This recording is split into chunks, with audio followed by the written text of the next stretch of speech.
ప్రియమైన సహోదరి సహోదరులారా, మీకు శుభవార్త. 2025 సంవత్సరంలో మొత్తం 365 అంశాలను మీతో పంచుకోబోతున్నాము.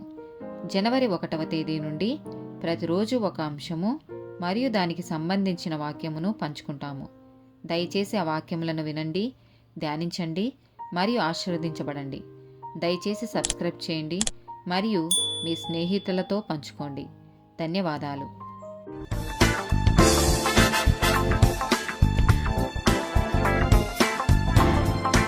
106th డే టాపిక్ సానుభూతి. హెబ్రీలకు రాసిన పత్రిక 2వ అధ్యాయము 17-18 వచనాలు. కావున ప్రజల పాపములకు పరిహారము కలగచేయుటకై దేవుని సంబంధమైన కార్యములలో కనికరమును నమ్మకమును గల ప్రధాన యాజకుడగు నిమిత్తము అన్ని విషయములలో ఆయన తన సహోదరుల వంటి వాడు కావలసి వచ్చెను. తాను శోధింపబడి శ్రమ పొందెను గనుక శోధింపబడు వారికిని సహాయము చేయగలవాడై ఉన్నాడు. యోహాను సువార్త 8వ అధ్యాయము 2-11 వచనాలు. తెల్లవారగానే యేసు తిరిగి దేవాలయంలోనికి రాగా ప్రజలందరూ ఆయన యొద్దకు వచ్చిరి. గనుక ఆయన కూర్చుండి వారికి బోధించుచుండెను. శాస్త్రులను పరిసయ్యులను వ్యభిచారమందు పట్టబడిన ఒక స్త్రీని తోడుకొని వచ్చి ఆమెను మధ్య నిలవబెట్టిరి. బోధకుడా, ఈ స్త్రీ వ్యభిచారము చేయుచుండగా పట్టబడెను. అట్టి వారిని రాళ్లు రువ్వి చంపవలెనని ధర్మశాస్త్రములో మోషే మనకు ఆజ్ఞాపించెను గదా. ఆయనను నీవేమి చెప్పుచున్నావని ఆయన్ని అడిగిరి. ఆయన మీద నేరము మోపవలెనని ఆయనను శోధించుచు ఎలాగున అడిగిరి. అయితే యేసు వంగి నేల మీద వ్రేలితో ఏమో వ్రాయిచుండెను.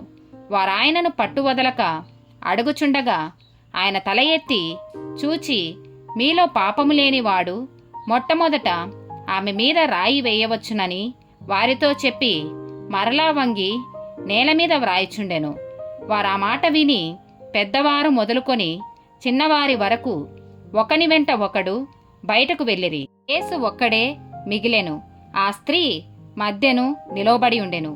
యేసు తల ఎత్తి చూచి, అమ్మా, వారెక్కడ ఉన్నారు? ఎవరునూ నీకు శిక్ష విధింపలేదా అని అడిగినప్పుడు ఆమె లేదు ప్రభువా అనెను. అందుకు యేసు, నేనును నీకు శిక్ష విధింపను. నీవు వెళ్ళి ఇక పాపము చేయుకమని ఆమెతో చెప్పెను. మత్తయి సువార్త 11వ అధ్యాయము 28-30 వచనాలు.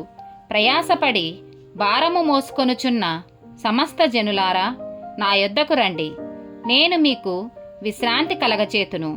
నేను సాత్వికుడను, దీనమనస్సు గలవాడును గనుక మీ మీద నా కాడి ఎత్తుకొని నా యొద్ద నేర్చుకొనుడి. ఇప్పుడు మీ ప్రాణములకు విశ్రాంతి దొరుకును.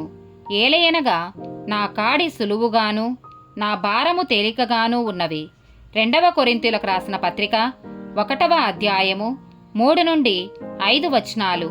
కనికరము చూపు తండ్రి, సమస్తమైన ఆదరణను అనుగ్రహించు దేవుడు, మన ప్రభువైన యేసుక్రీస్తు తండ్రి అయిన దేవుడు స్తుతింపబడునుగాక. దేవుడు మమ్ముని ఏ ఆదరణతో ఆదరించుచున్నాడో ఆ ఆదరణతో ఎట్టి శ్రమలలో ఉన్న వారినైనను ఆదరించుటకును శక్తిగలవారమగునట్లు ఆయన మా శ్రమ అంతటిలో మమ్మను ఆదరించుచున్నాడు. క్రీస్తు యొక్క శ్రమలు మా ఎందలాగు విస్తరించుచున్నవో అలాగే క్రీస్తు ద్వారా ఆదరణయు మాకు విస్తరించుచున్నది. ఆమెన్.